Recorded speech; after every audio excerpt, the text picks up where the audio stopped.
Welcome to Turmeric and Tequila with your host, Kristen Olson. Questioning a better way, one gracefully disruptive conversation at a time.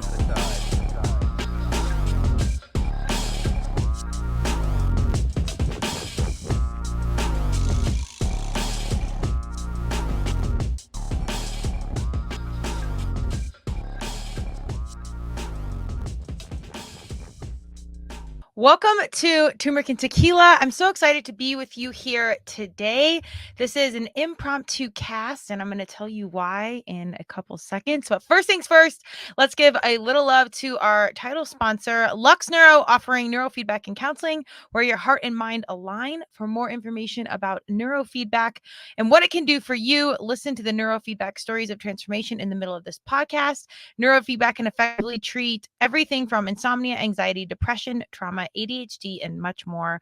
Optimize your brain. We appreciate neurofeedback and the team. And Declan James watches. Let's go. Always hard to get a good angle on the camera if you're watching this on YouTube, but they're awesome. Veteran owned. One of my friends I train with at CrossFit, 10% goes back to the Navy SEAL Foundation. They're beautiful timepieces. They will last a lifetime and with a lifetime guarantee. So check them out. So today I have, if you've listened to Turmeric and Tequila, you know, obviously I'm a longtime athlete, entrepreneur, coach, blah, blah, blah. But I have been talking about this choir, and if when different guests come on, I'll say, oh yeah, I actually want to build a choir. And it's super, super random. And however, like as time's going on, it's just getting heavier and heavier on my mind, and it's in my head at night. And when I think about it, like in the car, you know, you get in flow, and like I will just, there's so much energy behind it. I'll just tear up and cry, and I'm not sad. I don't know. It's just this thing that's coming through. So I wanted to get on the mic. I don't know if you guys out there have ever experienced such a thing, but this has really been on my mind. And the more that I've tried to consciously unpack it, because I know it's just tugging at my soul to figure this out, uh, I realize how much I know how much I love music and how much I've really wanted to be in the music industry since the very beginning. So I started to think about it, and I was like, God, you know, I just got to get on the mic and talk about it and put it out there and say, I want to build a choir. And we'll unpack this a little bit, but starting out, when I was younger, I think it was like third or fourth grade, maybe. I have a picture of it. I love dance. I wanted to be a dancer. Again, I don't know if that was actually in the cards to be a professional dancer or not.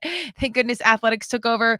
But I remember being at the talent show, and two of my friends were incredible gymnasts, and they were on stage doing this like really cool gymnastics routine. And I was like, you know, I feel wrong being in the audience. Like I feel like I should be on the stage doing something and doing a dance or performing, which is super weird because no one really, my mom was in a choir when she was younger, like in high school, but no one's really musically inclined. No one's an actor, like none of that. My uncle, shout out to my uncle Darren, Professor Splash. He is probably the most on stage of all of us. He's been incredible. He's on America's Got Talent. He's got tons of world records for shallow water dives. Check him out, Professor Splash. You'll find him. He's, like I said, he's everywhere.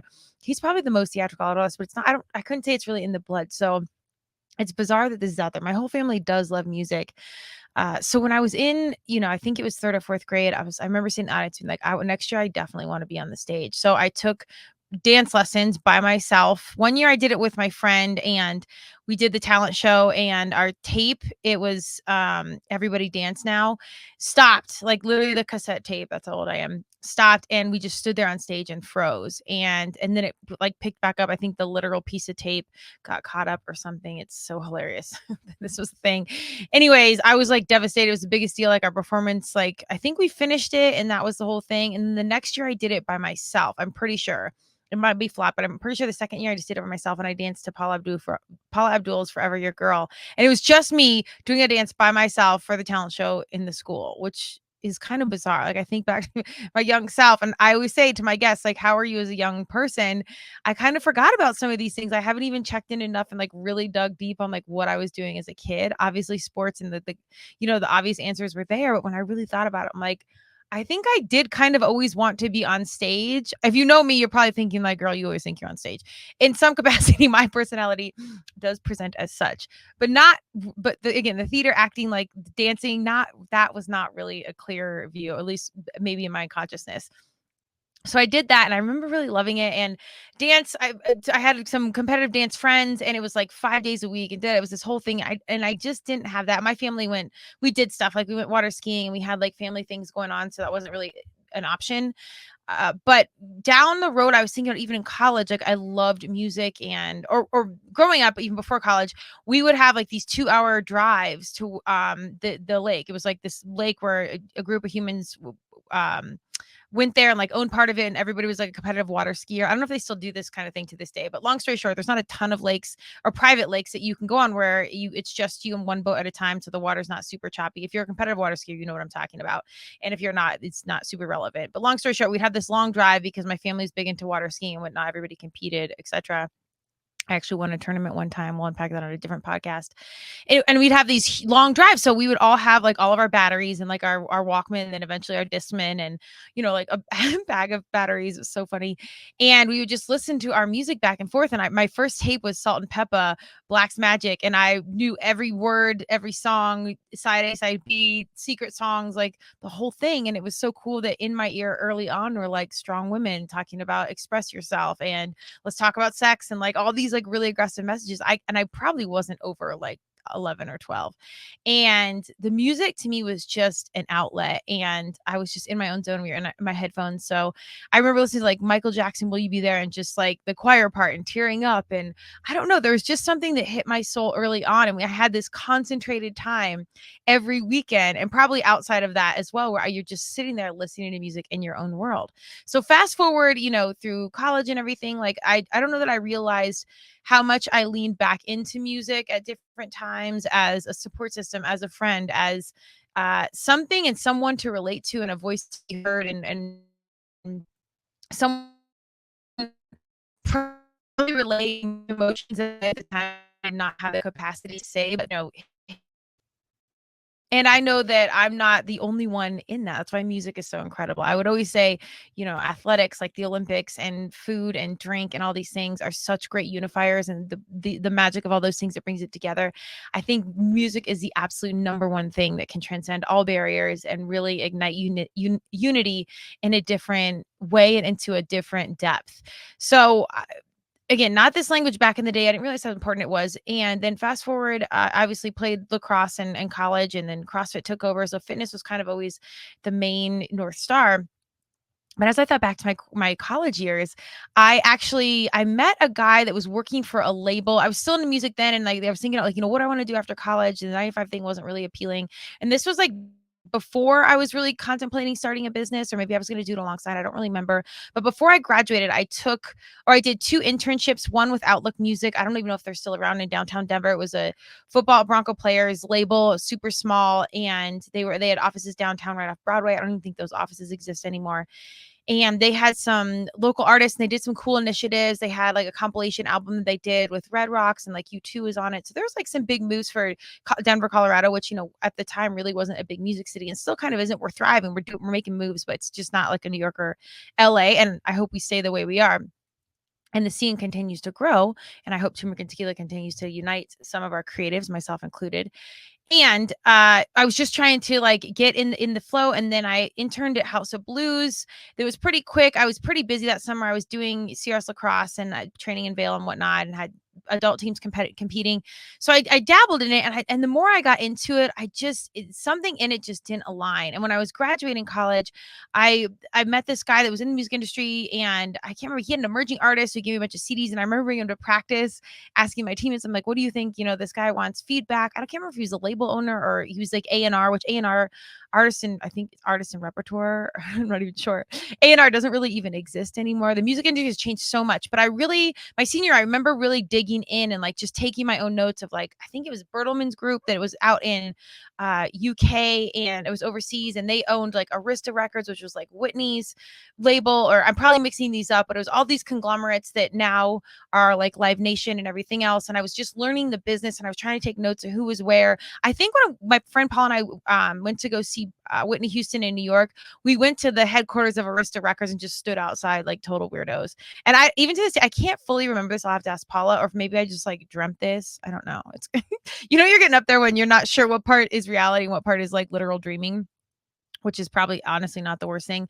Anyways, so as I was just thinking about this choir and this pull now, as I was reflecting, I'm like, God, this has really kind of been in the mix, and my love for music and wanting to get in has always been there. That at the time, at college or getting, in college, kind of working with it. I think I even applied to like this contest through Visa where you like write a plan on what you would do for new artists. And my plan was essentially to do what like Motown did and put all the artists in a bus and just tour and do like the grassroots thing. Honestly, that's probably something I would do to this day. If someone asked me, how would I get like a label off the ground outside of a boatload of cash and, digital marketing and anything YouTube and social media.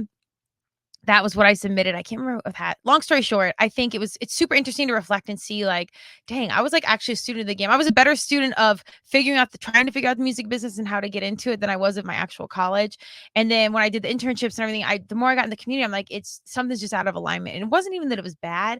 However, I will say at the time, this is when, all the hardcore, females are being objectified, and a lot of the documentaries that have come out, around 99 of Woodstock, and like there's all this gray area on like Me Too. That wasn't a thing yet. And there's just something about the party and the lifestyle. Obviously, I'm here for those things, but it was just not in a fit for me. And so that's right when the CrossFit bug, I'm pretty sure, bit. And like I just went a totally different direction. So now that I'm kind of segueing or just taking CrossFit and fitness more casual, I think this bug is biting even more. And the more Turmeric and Tequila inspires me, I mean, it's really out here to unify people and bring community and mental health and, in alignment and getting the right people together. And that's kind of the next level. That is the choir. So if you've listened, I keep talking about this. Like, what do you want to do? I'm like, oh, I ultimately want to build a choir. And I just wanted to get on and just unpack it because it feels close. And if you're spiritual, intuitive, religious, however you label it, maybe this makes sense. When something just kind of keeps showing up in your world or in your heart or in your mind, however you label it, and like you just can't shake it. It's not even that I want to shake it, but it's getting more and more powerful and relevant and almost feels like tangible and close. And keep in mind, you heard my musical background. I danced for a talent show at Creekside Elementary in, I don't even know, like 95, or no, it was like 90s, like early. I was like third, fourth, fifth, I think I went to fifth grade. So third, fourth, or fifth grade, like young. That's the extent of it. I don't read music. I don't sing music. I sing in the car. There's always time to do new things. So no matter how old you are, I think you can still do new things. But my point is, this is not necessarily my background. So it's bizarre to me that this feels like such a calling and something in there. And anyone that knows, if you've felt compelled or you're just kind of obsessed with this thing or something's pulling you, you doubt it in some capacity. Like as we become adults, like there's logical, thought and rationalization of like, what is this? Am I tired? Am I hungover? Am I just dreaming? Is this a thing? Am I crazy? Like all the questioning comes in. So if you're listening, you're like, yeah, I want to do this. I want to be a star or be this. And it's kind of like, yeah, but you grow up and you move on. Well, yes. And if it were that easy, if it wasn't keeping me up at night, I hear you. And if you're listening and you're like, I get it. This is something that, there's this thing I've always wanted to do, or something that's pulling me in a direction, even if it doesn't make sense, which just kind of doesn't make sense. It does a little bit more as I travel down my path of my past. And as a young person loving music and loving gospel music and unity and choir and all of it. And again, it's still not something that I'm done or familiar with. So it kind of doesn't make sense. So I hope all of this somehow makes sense as I ramble. But I wanted to get on the mic and just say, I want to build a choir. And I think if there's something that's calling you and pulling you, you got to show up and answer and find a way to unpack it. I have absolutely no idea how this comes to fruition. I don't know the right people to contact. I don't know the right steps to make. Of course, I can get on Google. I've done that. I've looked up gospel choirs in Denver and just started some easy, quick steps. I've built a playlist on Spotify that I've entitled TNT Ball, and it's all the songs that I want included in this choir performance. So it's more than a choir. I want a choir in a community, but it's really like this performance that I see that we have a couple of music modalities. I'm not even going to unpack too much of it because I do want to keep some of it a secret. But it's not something I think you've seen before. I need to do some more research. But as much as I've done, this is a unique setup. The songs you would for sure know, and that's part of it. But how they're remixed and combined and like the message that weaves through will be a little bit unique. And on top of that, it'll obviously be something along fashion. I want a fashion show weaved into it, and then a fundraiser. So we're intentionally getting people together, unified through the music, and then the branding and the music and the apparel will be a piece that you can kind of take with you, and like it it'll be the title of what the community means, if that makes sense. So if you're rocking TNT and you go to the experience, you're like, yes, I'm part of that community. It makes sense. That's my church essentially in some capacity. And then obviously we'll figure out some way to benefit a cause or causes larger than myself ourselves, and we'll get people together intentionally. So but I just see this moment in time where it's incredible songs, incredible humans singing it. They're not only talented musically, but they have something to say, and facilitating this opportunity to be seen and heard for our young people is just something that is just, that's the means of the choir. So I'm kind of just even riffing right now. Like that's, I wish I could better explain what this pull is, but I have this vision of this giant performance. We've got a choir, like I said, some other unique live setup, and it's perhaps at-risk youth or just humans that have something to truly say. Obviously, they're talented in musical regard, and they can come out and just bleed their message. And I don't know where it builds from there or what it fully means, but even for one moment in time to have everyone together, understanding and united in voice, and having this opportunity to feel tangible hope and walk out of there energized to be excited about whatever it is you want to pursue, or whatever it is you've been thinking about, dreaming about doing, or maybe you're already doing it so you feel energized to go back to it. It's not the conference where you come in and you get 5 things to do to level up your digital marketing or whatever. It's not that. It's something where you show up and you just feel. There's no like hard end game or major call to action, which every thing will tell you then you need to have that. Well, I don't care. My call to action would literally just be show up, feel hope, and then really think about what it is you actually want to do, or what your authentic self, you feel like what it is that you're here to do, and pursue that. I think the second we pursue our passion and our purpose, or we are feeling in alignment in this world, that's when we're truly giving back and being our authentic selves in pursuit of our authentic purpose is how we quote unquote heal the world or do a little bit better, be a little bit more responsible. Varsity Human is literally just about personal accountability and keeping yourself accountable, advocating for yourself, getting yourself on track. And again, finding that purpose, being a parent, being a coach, being a business person, being a spiritual person, whatever it is, it doesn't matter how it's packaged. It's just that we're seeking it out intentionally. And through that, we are living our best lives and again contributing to this positive energy in this world. So it sounds very woo. I do, however, we talk about physics and energy. It's measurable. Energy is physics. So if you want to go on the science route, that's that. If we can get a ton of humans together that just feel that tangible positivity and that energy to go to get energy, to get re-energized and go out there and do whatever it is that you do, however different or crazy it sounds. Again, I'm Kristen Olson, the business athlete, telling you I'm going to build a choir, that I'm going to build a choir. I don't even know. Maybe somebody will hear this and call me and say, I get it. I see you. Let's do this, XYZ. I have it visualized and planned out more than it sounds right now. But this podcast is really just about saying it out loud. So if there's something on your mind and maybe you want to be a mom, maybe you want to be a coach, maybe you want to start a business, maybe you want to just start walking 50 feet a day to start your fitness journey, and you just take a step in the right direction. I always say steps, not strides. Like just start doing something. But I really do think it talks about, or the first steps are putting out into the world and speaking your truth and saying what it is that you want. So universe, I am here. Use me how you want. I'm getting the message. We're going to build this choir. I'm going to figure it out. I see this moment in time that will hopefully positively impact things. The point of Turmeric and Tequila, this was another thing that just kind of downloaded, was to inspire positive radical social evolution. It's in all of our language, in all of our websites and social media and everything else. And it's still kind of like, okay, I get it. I like it. What does that fully mean? And I'm sitting in it with you saying like, well, it's seemingly opposing things can harmoniously coexist. And, we can gracefully disrupt status quo. And if we build out these humans that are, disrupting status quo and living their truth, and, everybody's doing it a little bit more right. Collectively, we're doing it that much more right. And through that, maybe we can get a choir together and we facilitate that physical positive energy, that tangible positive energy, and people get motivated to go out and do their thing. And it's a lighthearted, fun moment, and it's really deeply intentional on getting to your heart space and inspiring you to do your way. So this is me riffing and rambling. I hope this makes sense. I encourage you to say out loud whatever it is you want and put it out there. Even if it's crazy, even if this doesn't make sense, I don't know that this fully makes sense. And yeah, I'm showing up, I'm saying it, and I feel that it's close and it's going to happen.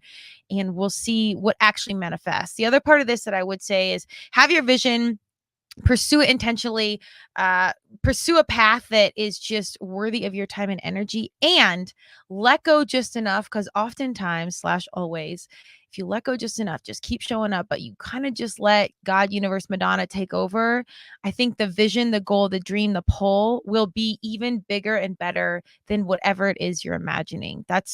And it's hard, as easy as I can say that, it's super hard for me to lean in and just trust and just think, okay, is this just going to happen? Like, where in the F do I start on this? Like, what is this? Yes, I can do all the logical Googling and the basic things, but like, really, how do we, like, what is step one? And I just think somehow it's going to come through and we'll figure it out. So I'm letting the universe know I'm here. I'm showing up. We're open to it. This is what I want. I think it's what I'm meant to do alongside this podcast. Somehow it's all going to melt together. And ideally we'll have this incredible moment in time that hopefully ripples through to whatever it needs to inspire people to seek out their passion, do their thing. And that ripple of positive energy just continues.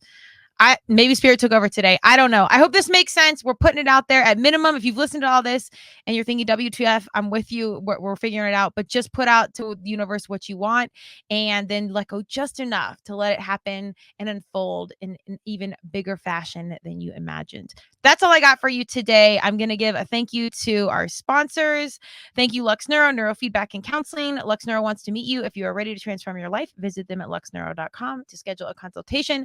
Declan James Watches, keeping it out here and keeping us on time. Well, sometimes, but at least looking good as we do. So check them out. Veteran owned. 10% goes back to the Navy SEAL Foundation.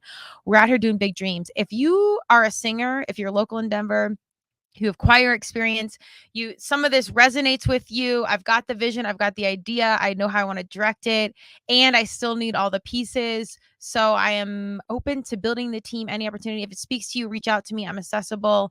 If you want to be in the mix, I'm just opening this up. And if this lands at all, call me. Let's do this. We're going to be building a choir and making it happen. So cheers to your dreams and goals.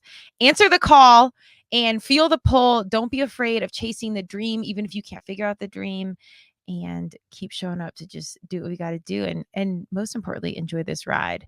So let's go. Have a great day. I'll see you on the next podcast soon. Cheers.